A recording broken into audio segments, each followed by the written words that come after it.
Good afternoon and welcome to Williams Island TV. Tonight we have quite a lot going on. Primarily, we're going to talk a little bit about the construction because that's the big event that's happening on the island. We broke ground. You're going to hear from Jeff shortly about what the status is, where we are with it. But we're very excited to say we finally started after 4 years of hard work. And I can only say thank you to Jeff Klein and to John Fells, who has headed up this project and has taken the leadership role with Jeff, along with the rest of the island. We also have the cafe, which is now almost finished. We should be opening that again in September. But when I say cafe, I'm talking about the little Starbucks. It's open, but we are redoing it. It's in the process now of renovation.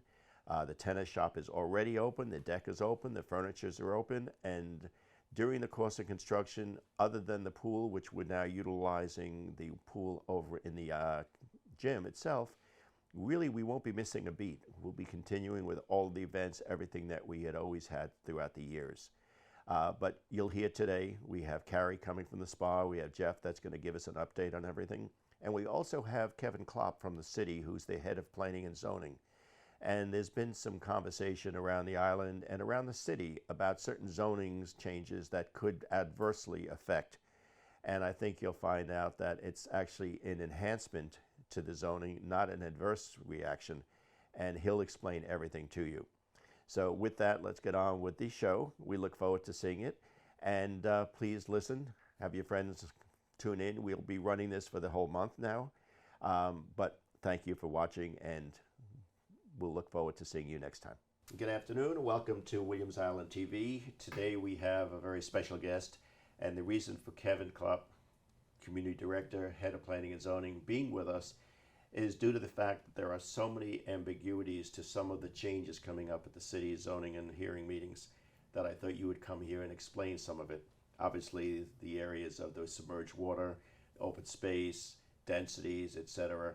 So I thought, who better to answer it than the person who's pretty much writing the code and changing it or trying to clarify it, which is what I believe is really what's happening. Yes. So I want to thank you for being here, and the rest of it will be up to you. Keven, just so you know, has been with the city about 3 years. He joined us after Joanne Carr retired. He's been with us doing an amazing job. He's not new to this by any means. He's been doing this a few more years than us. But his knowledge base and his abilities are phenomenal, and the city is very lucky to have you with us. Where did the people get the idea that from what you're doing is making all these changes? Was something brought up at the meetings? Was something written or sent out? Well, the first thing I would say is it's a rather complex issue or calculation. It's okay. A technical zoning formula that you have to understand. So when certain individuals hear it at a meeting that don't quite understand it, and they hear submerged lands are going to be counted, they think that's giving the development community something.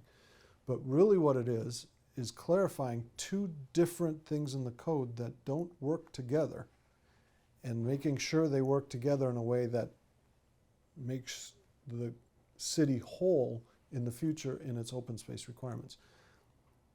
The submerged lands in one section of the code could be considered counted towards open space.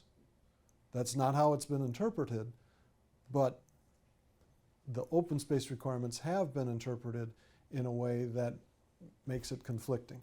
So we're putting in language that clarifies it and preserves the open space requirements in the future. All right, so to go back to this, when you talk about open space, I understand what it means, but I don't think most people understand that it's a ratio of a building footprint to the total acreage. Correct. And what you're saying is if this piece of paper is the total acreage, but you now have 30 more feet of water, that is the submerged land, this can be counted for acreage, but not open space. Correct. So they can't say, well, I've got an extra half acre of submerged water, therefore I can go up 10 more feet because I can count that in the ratio, or can you do that? Well, they can do that, and that's not changing. So that's always what's been the changing fact. is they were saying this piece of water I can count as my open space requirement. And we're saying, no, you cannot. In fact, if you're counting this for density purposes to increase how much you can build, you also have to increase the amount of open space that you provide, meaning that you have a smaller envelope to build your building if you try to use the submerged land. So how does the ratio work? Let's say I have 300 units of density I can put on this piece of property. Okay. And this cannot be counted for purposes of Open space. Yet this building, in order to put 300 units on, has a requirement of a certain amount of open space. 40%. So therefore, they would probably have to, if they were allowed to count this, build the 300 units. But if they can't count it, they'd probably only be able to build 250, let's say, or a lesser amount to meet that. That's the way one section of the code would read, Right. where just by the fact that they have water next to them, they would be allowed less development. That's how one section of the code would read. Another section of the code would read, because they have this water, they can build more. And we're saying it's neither one of the two. You can't build less open space and you can't build more density. And if you do count water towards your density, then you have to give more open space. Which almost precludes the ability to do that. In some cases, yes. Yeah. So it almost one wipes out the other, even so you can use it. So basically, all this is doing is memorializing what's already there and clarifying it. Ensuring that that's the interpretation. That's what I mean, yes. That we're going to have the open space and we're going to have more protected submerged lands. Okay. So I guess for the people that are listening, what's here doesn't really have any validity because it's not causing No. increased density, traffic congestion, No. which we already have anyhow, unobstructed views, insufficient infrastructure. Nothing here changes from the underlying approval that's already on that property. Correct. So it's amazing how people can take something and turn it into this. Is there someone, and I don't want to name, where is this all coming from? What started this? So this came up because of a proposal, and you say you don't want names, so I won't even name the property, but a proposal from a landowner that has substantial water and substantial land, and they wanted to count the water and As open space. As open space. And my review of it, we said, no, you can't. And the reason it came up now is because the city's never had this type of proposal where there was such a substantial amount of water and they wanted to take advantage of the code that said they could count it. And so when we reviewed it, we said, well, we understand which section of the code you're looking at, but you haven't looked at this other section of the code, and that's why it came up now. So when you had the first reading of all of this, it was approved. Yes. Was there much in Of the the audience? fix, the first reading of the fix. Yeah. Right. Was there much opposition at the reading? No, the not, first. I wouldn't say much. Now the second one is coming up, and once that takes place, then of course it becomes. Is there an anticipation of a lot of people showing up for this again? Well, All of a sudden? all of a sudden, because this misinformation has gone out, which is Yeah. going to scare people, which I believe is unfortunate, because the reality of this is it preserves open space and it creates more open space and nothing else. So this is a positive step, if anything. I absolutely believe so. Well, has the city sent anything out to negate all of these things? We've prepared a frequently asked questions. Okay. I don't know the status of it being posted, but yes, we're not necessarily to negate that, but to answer the questions. There's been a lot of questions. And this comes up on July 11th meeting. Correct. So I think it'll be interesting because I assume you're going to explain this before all these people get up and speak. I will do my best. Yeah. Which is, it's interesting because I know how many times you've done that and very few people understand it anyhow. Yeah. So, question also, there's a project going up down the street from us. Some people have asked about it, and it's I think called TAL. Yes. I know because that was, I believe, approved or come to approval when I was still on the commission. Mm-hmm. If I'm not mistaken, and people have said, look what it's going to do to the street, et cetera, with traffic, but yet we've actually, by building that particular project, doesn't it reduce traffic and reduce density on that area because it's bigger units versus commercial? It reduces potential traffic. Right. Because that parcel of land was zoned for commercial. Right. And you could put a medical office building in there that was going to generate a lot of daytime traffic at peak hours. They changed the zoning to residential. The city changed the zoning to residential, which reduces the potential traffic if something gets built there. Okay. Now that's not on the water because that's on the, it's on the north side. Correct. Of it. Are there many projects left that even would be affected by this water or this zoning change? It's an interesting question because we didn't anticipate even this project that brought it up coming to us because there's existing development there. So there are a lot of parcels in the city that have both dry land and submerged land. And conceivably they could come and say, we want to start counting our submerged land. And there's none that don't have something already on it. But we can't predict what somebody might say they want to redevelop. And that's why it's important we do this, because this ensures that the open space requirements remain. Well, a lot of the people that I'm talking to, they're trying to stop development in Aventura. And coming from the other side, where as a builder so many years, counties have tried that, cities have tried that, and it's really come back to hurt them because it takes away, people don't understand that's the revenue of the city. Right. The tax base and what comes out of these projects become their income stream for a city. But when they say, let's stop it, they don't understand. Aventura is probably one of the most financially sound cities in Florida. And I know this for a fact because I still handle the finances for the investment strategies of our city. And I see where we are with this. But people don't understand, all of a sudden you stop development, you stop income stream to a city, which is catastrophic because it's tough to get it going again. Absolutely. And that's what funds all your traffic, schools, roads, repair, et cetera, et cetera. Would this have an impact in that respect if it was opposed to the point where it wasn't approved? If it wasn't approved, I don't think it has the impact of stopping development. It might stop development on a particular case that's right now in front of the commission. But what it would do, if this isn't approved, is put the city at jeopardy in another way where a landowner could say, you're taking away my right to develop, and now the city be losing money in a potential lawsuit. Gotcha. All right, so this is a good thing. This is going to clarify some ambiguity within the code. Another question that I have that I understand it, but I don't think most people have a clue, and I understand why, is the mass transit zone. Okay. And I remember that was something where, not mentioning names, but we had an attorney come before us on a project. And he said, well, if the city doesn't give me what I want, I'm going to go to the county and let them classify this land as mass transit zone and get the density, et cetera, I want. And I know you know which one it is. But that is something that is happening. Yes. That does obviously increase density. Yes.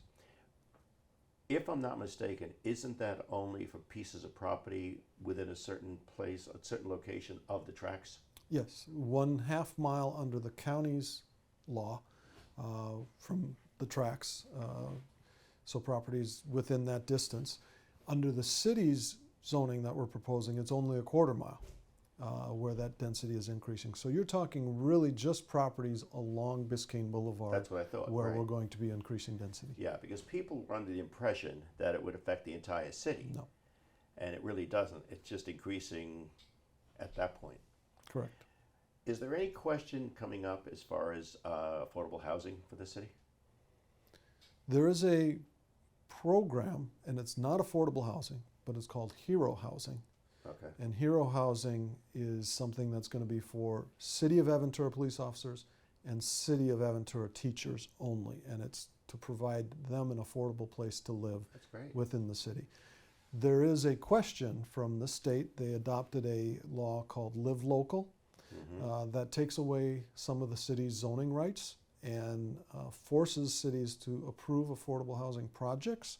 And we're currently looking at that to see if there's anywhere that could be in jeopardy of the state forcing us to accept affordable housing projects. Well, I know I was doing work in Palm Beach at one time where they tried that, and it actually created a nightmare for the county at that point. Mhm. But I guess, let's say you have this hero housing, and we have these 50 units that are for the people that work in the city, and now one of them sells the unit. Can it only be sold to somebody who works in the city? Well, these are going to be rental. So it's okay. rental only, and if that employee leaves the employment of the city, they have to leave that unit after their lease is up. So it can be available for other employees. But only employees? Correct. So in other words, it's a rental that can only be used for. Correct. Gotcha. Yep. So what else is happening in our city after all of this? You must be busy with all of these We're things. very busy. There's a lot going on. Is there? There's particularly in the north section by the hospital. There's a lot of redevelopment potential there, and we're very excited to come up with some long-term plans that'll make that a very nice area where people will be able to live, walk to work at the hospital, walk to the Brightline station, walk across Biscayne Boulevard to the mall, and make it more of a pedestrian-oriented, walkable, livable community. So that would be, I guess, around 213th? Correct. Because I remember that was going to have all kinds of entertainment areas in it, and movie theaters and restaurants and clubs. Still under still- consideration. Some of the projects that were approved a while back aren't moving forward, Yeah. but they're being replaced with other proposals that we're reviewing. And if we go across the street to the east side, there was a project that was scheduled to go just north of where, I forget what that's called. Park Square? Yeah. Yeah, just north of Park Square is a current office development called Aventura Corporate Center, Aventura Right, Corporate Center. okay.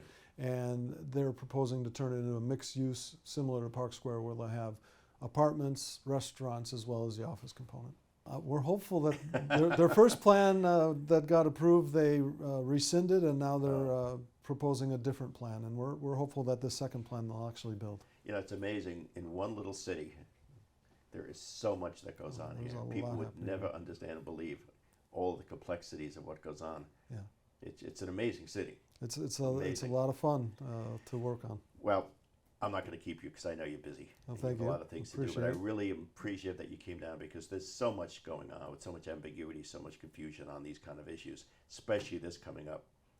If So, anyone wants clarification personally, my phone number is 305-466-8940. I'm happy to talk about it because it is a little complex, It is, but it I is. can assure people this is a positive for those that want to preserve our environment here in Aventura. Great. Okay? Kevin, I thank you so My much. pleasure. And welcome again. We all have the knowledge of who's sitting next to me, Carrie Keven, head of our spa, health and fitness, and just about everything else on the island. But on a serious note, Carrie's been with us so many years, and she does such a fantastic job. But we want to talk today to Carrie about something very near and dear to her heart before we get into what's happening on the island with Carrie. Carrie had mentioned that, and you may not realize that she's also quite an accomplished musician. And she's a flautist. She's involved with the orchestra, but she's also involved with a charity that she has taken upon herself to promote. So rather than me tell everyone about it, why don't you tell it, and then I'm going to talk about what we're going to do with it. But Okay. tell us a little about it first, because I know you didn't expect that. Bob, you are full of surprises. You know, I have to know these things. So yes, I've been playing flute since I was 10 and did my bachelor's and master's in performance. Played with the orchestra for 25 years here in Fort Lauderdale.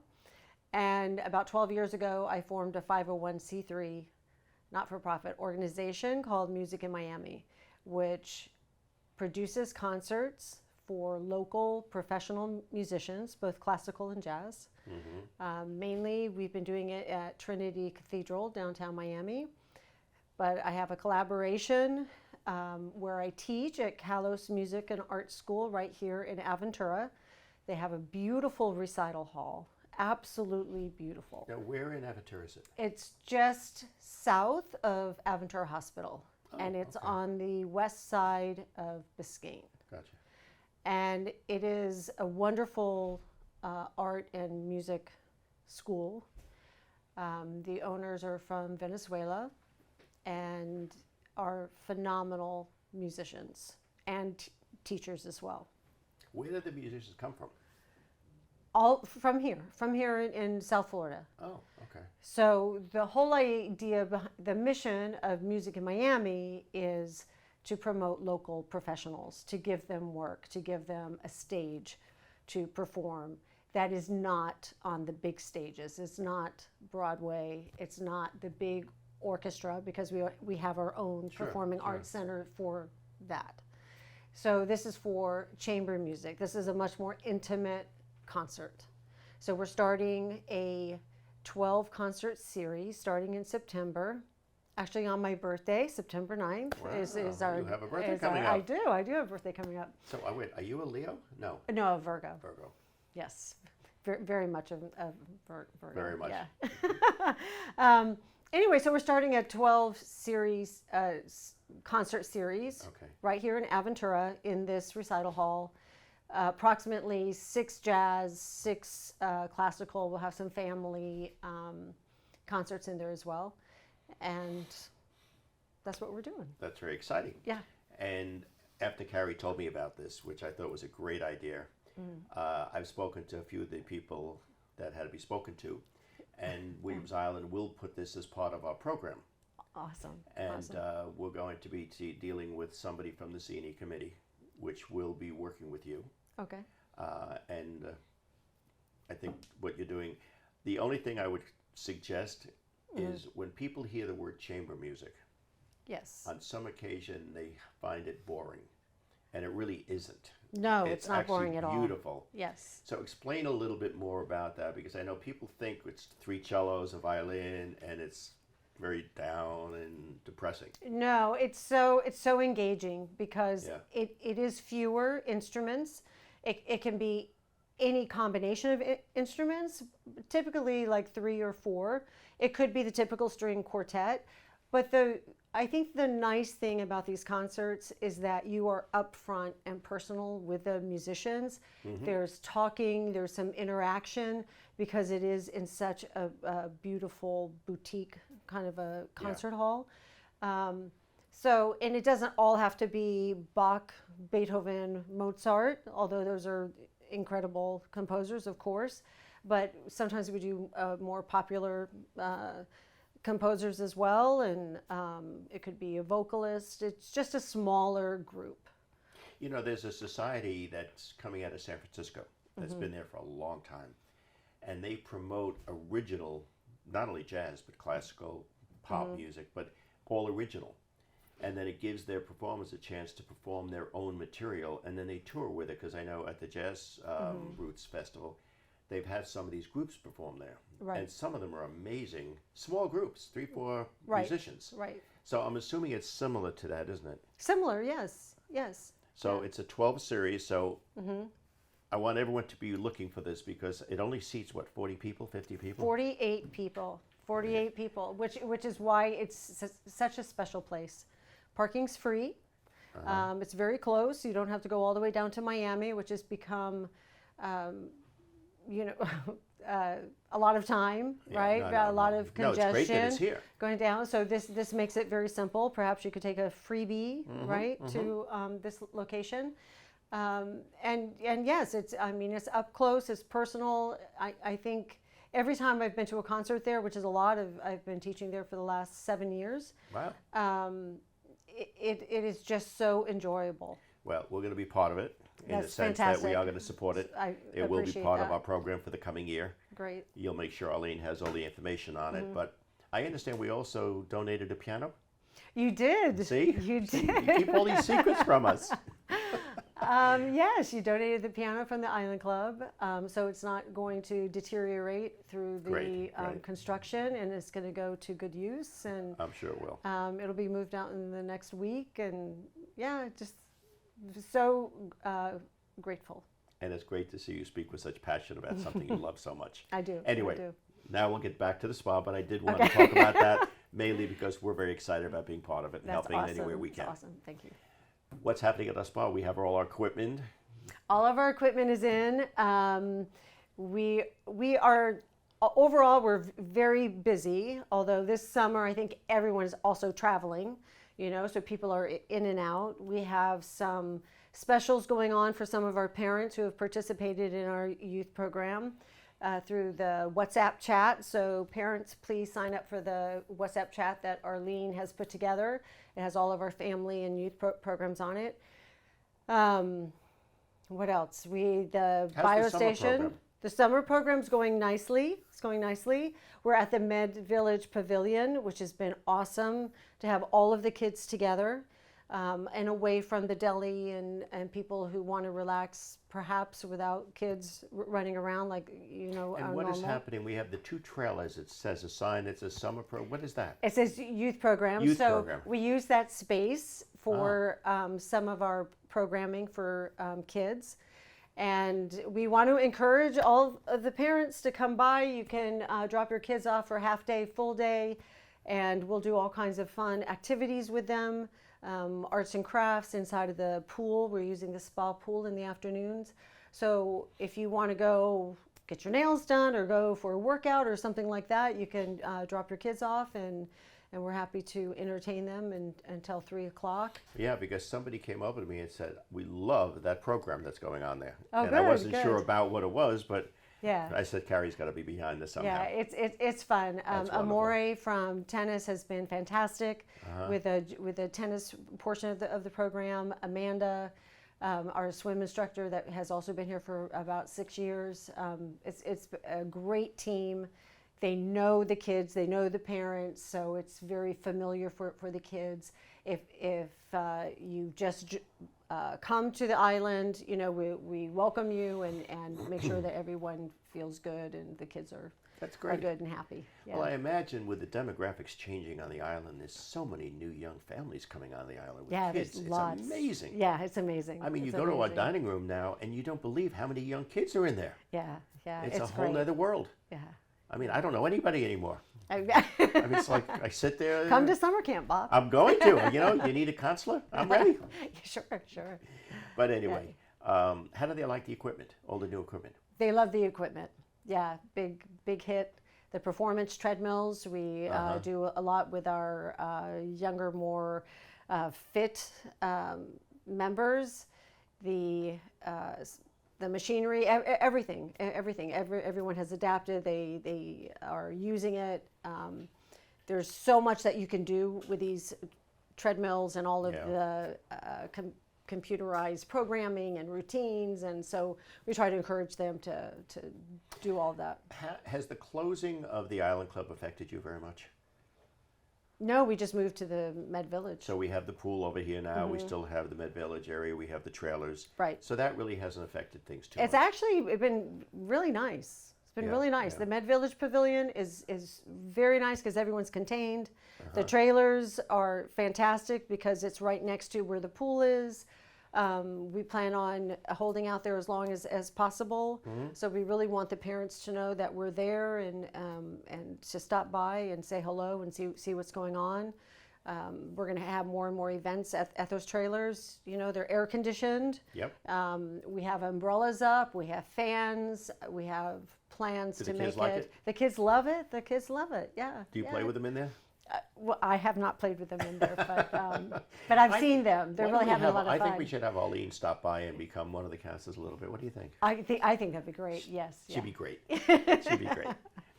Anyway, Yeah. I can't thank you enough. As you can tell, Carrie is such an integral part of the success of the island. But what you do, aside from that, on your personal life is even more beautiful. Thank you. And we Thank are you. going to support it as we Thank you support so you here much. in the island. Thank you so much. And welcome to Williams Island TV. Before we get in with all our guests that are with us today, and it's very exciting because we have people from the city. Arlene will be here, Carrie will be here. I want to give you an update on what's going on with construction, with the island, and all the amazing things that are happening after so many years of planning. And I asked Jeff to be here because he heads up the operations of the whole island.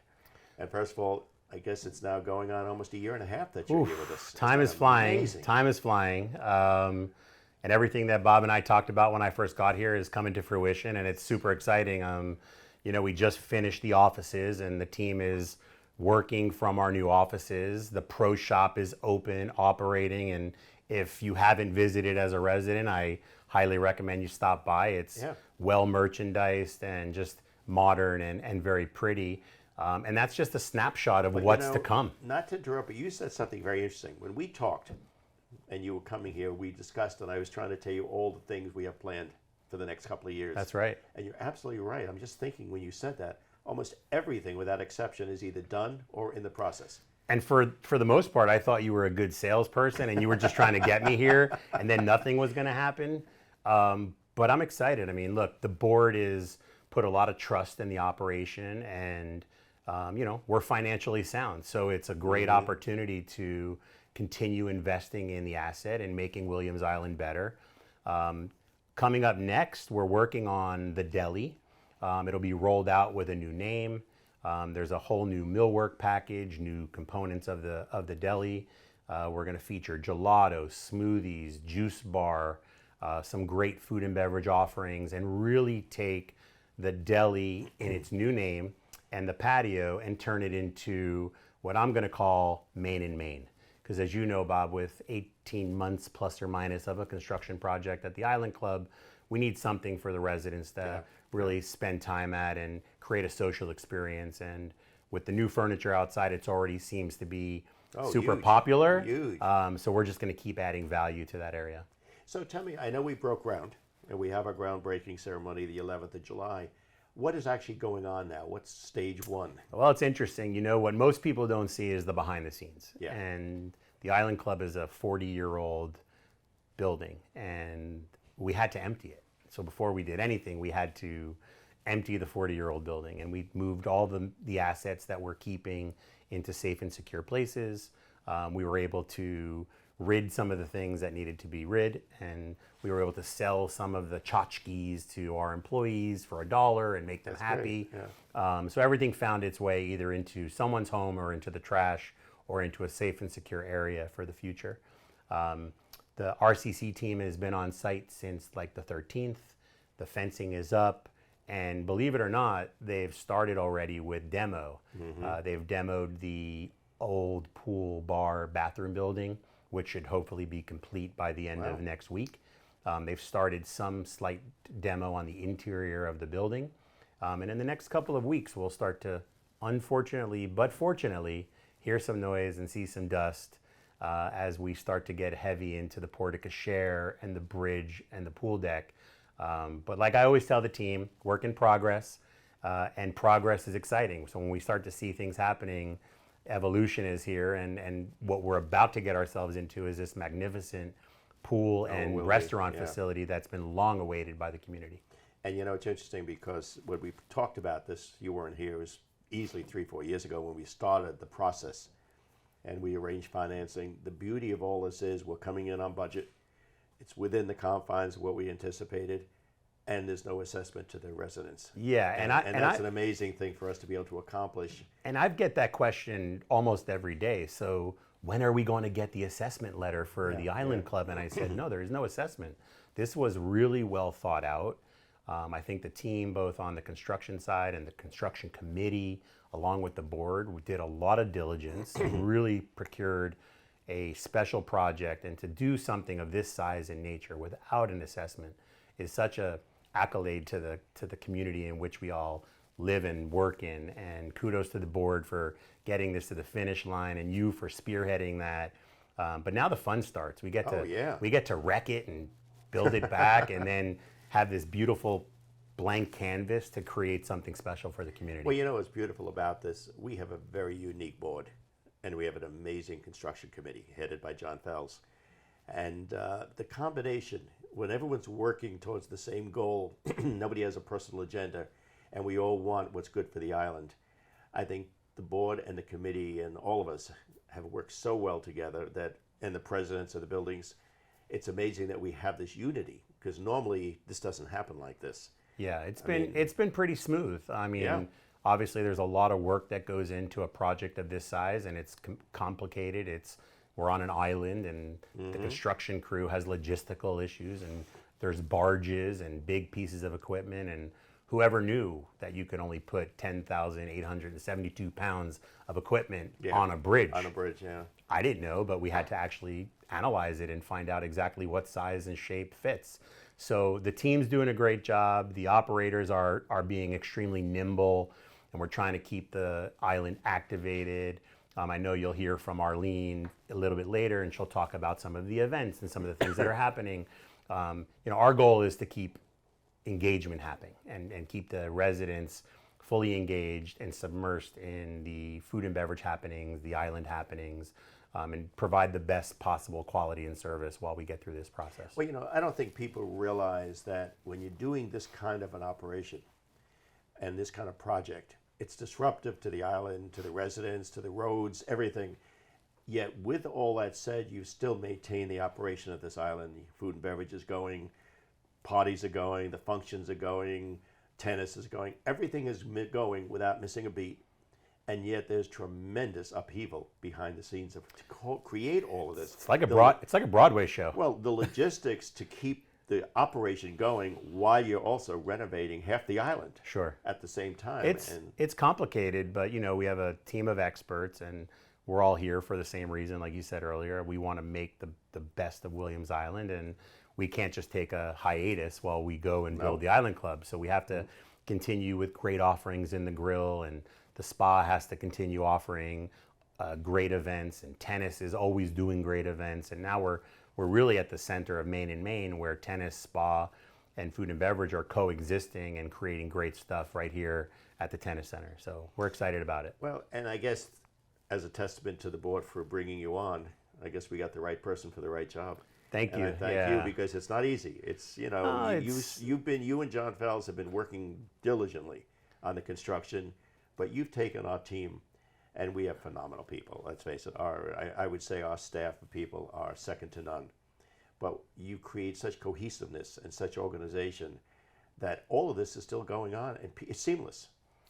It's like you said, you go to a Broadway show, you sit and watch it, you have no idea what's going on behind that curtain. Yeah, listen, any business has a coach, and I like to look at myself as a coach mentality, and I've got the best players in the business, and they're individually very different, but together we create such an amazing team, and those are the reasons why we get the things done that we're getting done.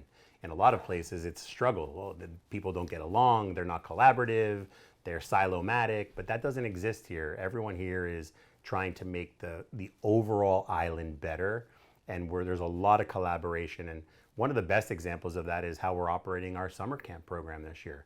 Carlos and Carrie collaborated, and we're trying to run one summer camp because that's what's best for the child and the resident, and it's working really well. Of course, there's learning curves with everything we do, but if we're not learning, we're not growing, and this is a good example of that, and we look forward to the next year plus of renovation, reimagination. I'm just excited to see and deliver a world-class product on the other side. I want to talk a little about, we did a survey a while back, and it had some great comments, great criticism, and constructive. I know people have asked, what's next? What do we do about it? And I believe in talking, we're going to redo that survey, or follow-up survey, I should say, sometime the first quarter of next year. Yeah. To show the differences. We'd like to hear people's thoughts. But one of the big items I think we'll probably be adding to it, and you and I have talked about it, is we have a new building going up, so to speak. We have a whole new island within an island being built. One of the things people want is input into what's going to be in that building, what kind of events we have, et cetera. So I know you've been already started to work on, in the next survey, what do people want to have out of that? Yeah, so we talked about the survey, and full transparency, the last survey had a lot of great information, and we've been applying it, and the leaders around the island have been implementing in their action plans and their SMART plans all of the feedback to try to execute and deliver the things that were most demanded by the community. So we listened. As you said, we're looking at doing this follow-up survey Q1, Q2 of 24. We really want to give enough time of the leadership team, the changes. We're also in a renovation, so we have to be mindful of taking some things away while we do a survey. Sure. simultaneously, as we're progressing along the project, we talked about doing a few workshops and just getting a group of people together, having a chat on the patio and asking, what are some of the events you're looking for in the future at the Island Club? What are some of the amenities you may want at the Island Club? Obviously, we can't accommodate every single request, but we're going to do our best to listen and make the best decisions for the island. Great. Well, I want to thank you. I know you got more to do than just sit here and talk to me. We talk all the time, but Jeff, thank you so much for what you're doing. My pleasure, and thanks for having me on the show. I always love getting a little Listen, a little bit of camera time is not bad. Listen, and we got the right side, right Yeah, angle. this time we got a good angle, Bob, so I think Okay. I'm happy. So. And welcome back. We have Arlene Verdi with us today, and she's filling in. Well, actually, she's actually the producer of this. But Cindy couldn't make it today, so there were so many events going on the island that I thought, please bring us up to date on everything. We have great things going on the island. We have some karaoke nights coming up. We have our Wind Down Wednesdays that are coming up in July. We also have the Screen on the Green, which is going to be the Beatles concert, playing on the big screen with some great buffet food and some drinks, and you can have a lot of fun listening to the Beatles. We also have next year we have we're continuing the foreign film. So, you know, since we don't have the Island Club anymore, we were trying to find, you know, alternative venues for it.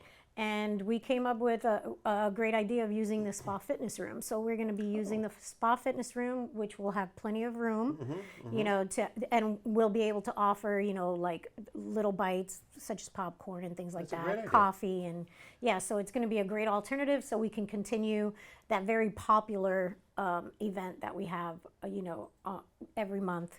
It's going to be beginning in January. It's going to pick up.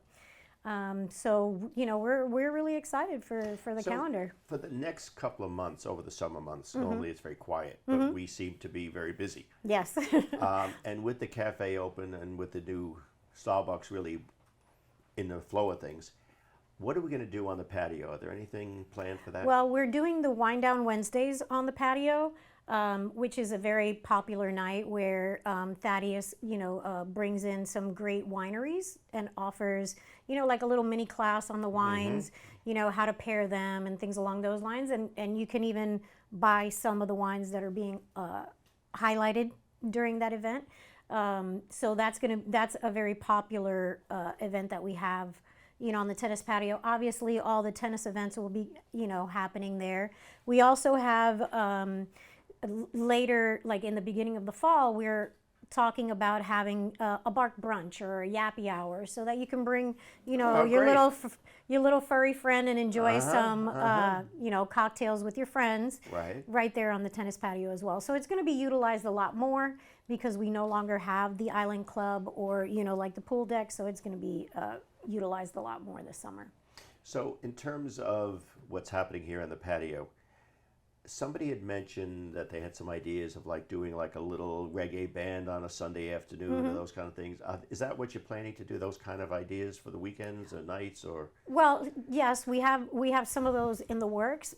And on the Wind Down Wednesday, we are going to be putting in a musical component. So we're going to have some jazz. We might have some reggae one day. You know, we want to switch it up and make it fun for everybody every single time they come. Great. So we have a lot to look forward to. A lot to look forward to, yes. And with all the construction, it hasn't really hurt too much because other We're buildings, I'm finding sure, other really places. Yeah, we're great. finding other places. And another great thing is that we're installing the camera for the time lapse camera for the construction. So in a couple of months, or you know, in 4 to 6 months, you'll be able to see a nice time lapse of what's going on, you know, at the island. So you'll be able to view them from time to time. So. And the very exciting thing is on July 11th, we have our groundbreaking ceremony, and all the presidents and the board members and the city commission, et cetera, will be here. Yes. And then afterwards, we're going to be filming it and playing it for the whole island to see and be part of. Yes. Because obviously we have no place to do it because of the fact that there's a construction site going on now. So we had to limit the number of people, but we will be taping it and filming the whole session. So Yes. it's exciting because we've actually started the work. Yeah. And Yes. we're doing the official groundbreaking. And with Jeff at the helm, I'm sure we're going to have this thing done pretty quickly. Yes, it's going to be a fabulous process. Well, I thank you for being here on You're this side welcome. of the camera. And I know you'd prefer I being on prefer the other side of the I camera. know, but you're not going to get away with it. Arlene, thank you so much. Thank you.